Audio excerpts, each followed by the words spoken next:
I call the member for Dawson. Thank you, Madam Deputy Speaker. For most of us, a marriage proposal might be a momentous, exciting event, but you'll have to forgive me for not getting too excited about the proposal that I and 148 others received in this place last year. My lack of excitement perhaps stems from the fact that it was an indecent proposal, or at least a pointless proposal. A motion directing members of the House of Representatives to represent the views of their electorate suggests we've been told how to do our job. Did we really need to be asked to canvass our constituents' views on the issue of same-sex marriage? Let's not mistake what's going on here. This is a motion that is one gutless step towards trying to change the law on marriage. It is a motion that says, I haven't got the guts to put up a same-sex marriage bill because I know it will be defeated right now, so I'll just throw the concept out there so you'll get used to it. When I'm talking to people in my electorate of Dawson, they have more important concerns than this. Concerns about the carbon tax, concerns about the poor state of local roads and the state of the Bruce Highway, and they think the government should have those concerns too. However, I did throw it out there through the media that I was happy to get people's views. But we've had GetUp pushing this cause.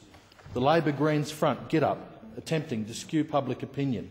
Emails generated by GetUp remained few, and I was able to personally respond to those emails as they came in. I responded because I wanted to determine if they were actual constituents, because there were no names or addresses to verify if they were. In many cases, they admitted they were not from my electorate, and in one particularly worrying case, the owner of the email address knew nothing about it at all. So GetUp, this paragon of grassroots social democracy, has been out there trying to subvert the democratic process with fake emails coming in from people who know nothing about what they're supposed to be signing up to. What a disgrace. But, Madam Deputy Speaker, with all the verified constituents who commented to me on this issue tallied up as of 10:20 a.m. this morning, 78 were for same-sex marriage in my electorate, 456 were against. That signifies two things to me. One, there is a lack of interest in my electorate on this issue, and particularly people see it as a side issue. And two, from those who do take an interest in this issue, there is strong opposition from the electorate of Dawson. While I have my own view on this matter, the view that I hold here today is shaped by those genuine concerns from the people in my electorate.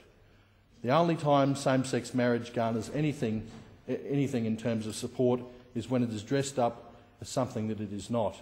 When opponents are called homophobic, when they're attacked for discrimination or being a religious nut or a dinosaur, to me it just shows how weak the arguments in favour of same-sex marriage actually are. The issue has been dressed up as discrimination, but that's not what it is. It's not about religion either. It's actually about marriage. And to talk about same-sex marriage, I'm sorry, but that's just not what marriage is. Marriage is a legal, exclusive and permanent union of a man and a woman, and that is by its definition. That is what marriage is. That is what marriage is in just about every country in the world and has been before Christianity. That's right, the religious nuts didn't invent marriage. They simply recognised, revered, encouraged and supported what has always been the foundation of society. Marriage is the very foundation of humanity. It's the bond from which families are born, the basic building block of society. To water down the definition of marriage is to weaken the foundation of our society, and that's what the Greens would have us do. Marriage is between a man and a woman, not between a woman and a woman or a man and a man, or a man and three women for that matter, or a man and a woman and another man. The definition of marriage is the only argument that we have against polygamy. If we would open the door to same-sex marriage, no valid argument remains against polygamy or the multiple other type of unions that could be out there, because the term marriage becomes meaningless.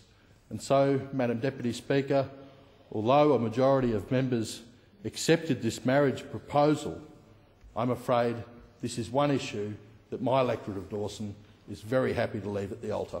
Thank you.